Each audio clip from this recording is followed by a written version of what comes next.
Hi, this is Nick Saidai. I'm the general manager here at Russ Darrow Mazda in Greenfield, and I wanted to talk to you today about what I know is the best Mazda for auto racing. So Mazda builds the Miata, or MX-5, and the car has been a big fixture in American motorsports for decades.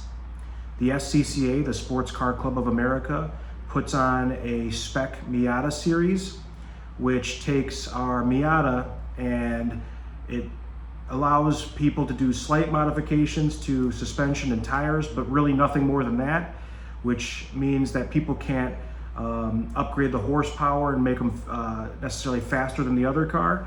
So it really comes down to the driver's abilities, and then they can even progress to the professional part of the series, which would be the MX-5 Cup. So these cars are incredible. They handle amazing.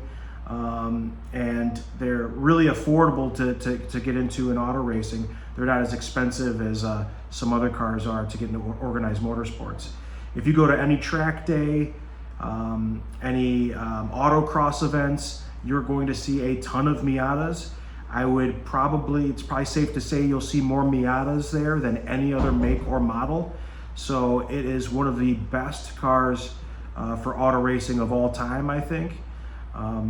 And yeah, come by, check one out. We've got them. They're wonderful cars, and they hold their value, and they're awesome handling cars that are great for auto racing.